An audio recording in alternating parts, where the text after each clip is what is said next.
Nik oso modu laburrean denbora urria daukagulako honen gainean hitz egiteko, arituko naiz momentu honetan Edurnek esan duen horren guztiaren laburpen eta ondorio gixara ideia batzuk aipatuko ditut, eta horrez gain gustatuko litzaidake aprobetxatzea jardunaldi hauek aste honetan ikerketa bat eskuratu dugu, guk SIADeko hori eskatu genion tokiko merkataritza, ostalaritza eta turismo sektoretara bideratutako euskara planen diagnostikoa, hau eskatu genion egiteko udaberrian, aste honetan iritsi zaigu, jagon jardunaldiekin uste dut oso lotura handia dukala eta zertzelada batzuk ere emango ezkitzueto horren inguruan.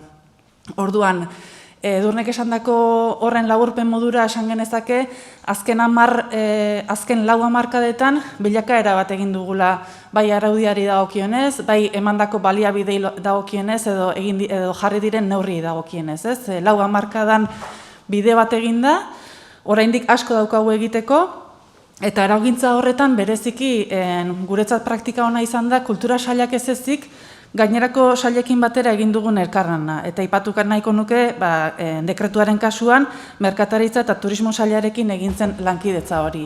Eta kasu honetan dekretuari lotuta, baina ikusten dugu gainerako beste araubideetan ere beste sailekin egiten dugunean emaitzak emankorragoak izaten direla.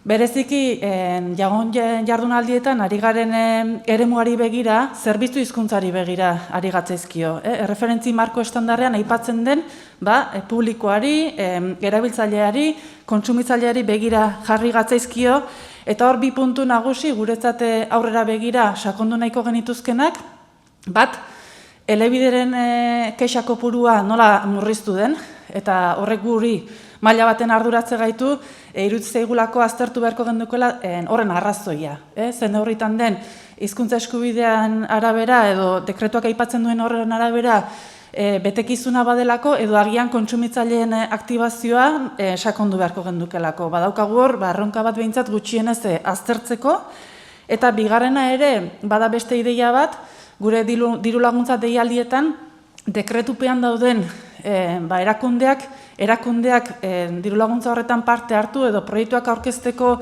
kopurua murriztu egin zaigu azkeneko bolaran, eta baineko gendukela horren gainean behintzat gogoeta egin. Edurnek aipatu du, dekretuak elementu asko besarkatzen ditu, eta esango nuke erakunde edo entitate oso heterogenoei begira ematen dituela arauak, eta baita ere testuinguru soziolinguistiko oso desberdinei begira. Orduan, beste ondorietako bada, lehen Mirendo Baran sailburuordeak esan duen bezala, gremioka edo eremuka edo alor bakoitzeko lan egitea beharrezkoa zaigula, eta maila handi baten erakutsi digu bideak euskara planak dituzten erakundeek, aholkularitza batzuekin aurrera doazen edo gai horretan aditua diren laguntza jasotzen duten erakundek asko hobekuntza handiagoak egiten dituzte aurrera begira. Hori laburpenen da eta ondorioi dagokienez, eta oantxe esan dizuetan azken ikerketaren emaitzak guztiak ez ezkizueta esango, baina pintzelkada batzuk uste dudalako lagungarri izan daitezkela jagon jardunaldi hauetan mintzagai daukagun gaian sakontzeko. Aipatu nahi dizkitzuet, diagnostiko horretan agertu diren praktika onak zein diren, eta baita ere ze oztopo ditugun eremu honetan.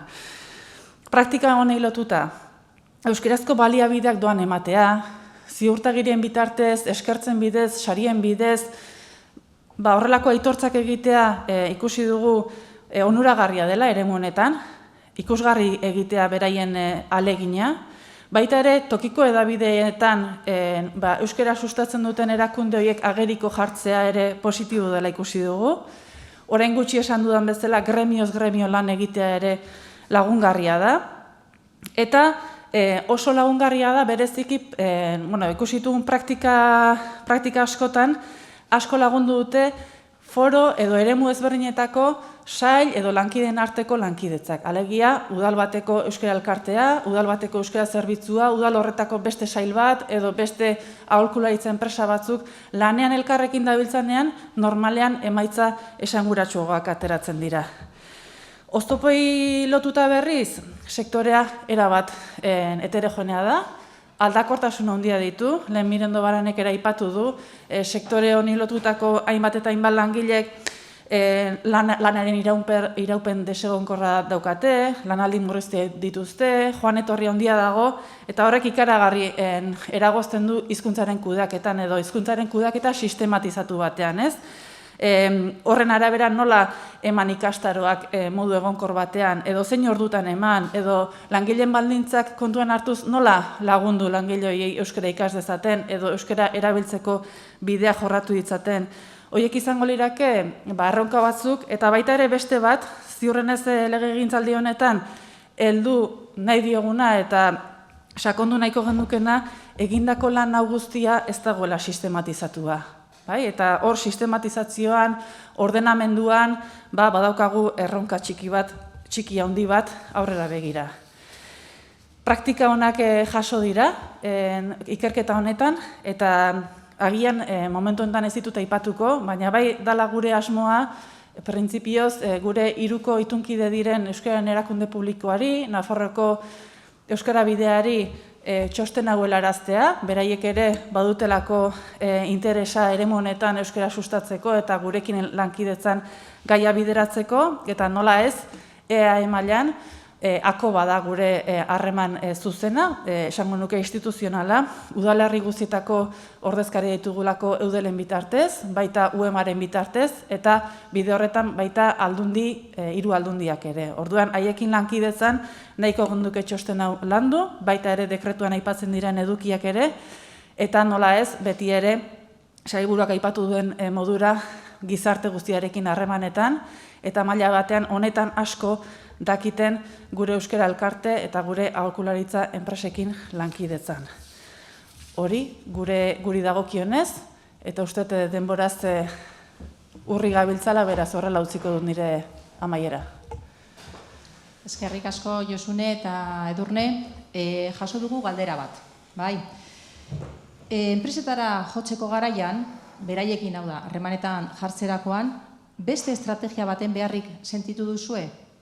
Egia da, ez dakidala zerekin ari dan erkaketa egiten edo konparaketa egiten.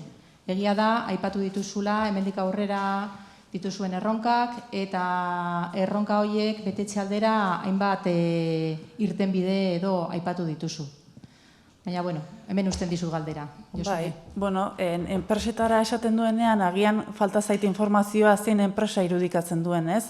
Lehen aipatu dudan modura, eremu hau oso heterogeneoa da, eta oso desberdina da, finantza entitateekin harremanetan gaudenean, beraien beharra zein diren eta zein baldintzetan lanean ari diren ikustea euskararen kudeaketa dagokionez, edo adibidez, merkalta zentro handiekin lanean dihardugunean. Beraien errealitatea oso desberdina da, beraien langileen ezaugarriak eta baliabideak oso desberdina dira, orduan, beraiengana jotzeko bideak eta baita ere laguntza tresnak ere desberdinak dira. Ez dakit zen neurritan ari natzaion galdera egin duen pertsona horri erantzuten, baina bai iruditzen zaigula tokian gremio bakoitzaren beharrei erantzuteko ahalegina egitea dagokigula instituzioei, beti ere gure aholkularitza eta horretan aditua diren pertsona eta elkarteekin lankidetzan.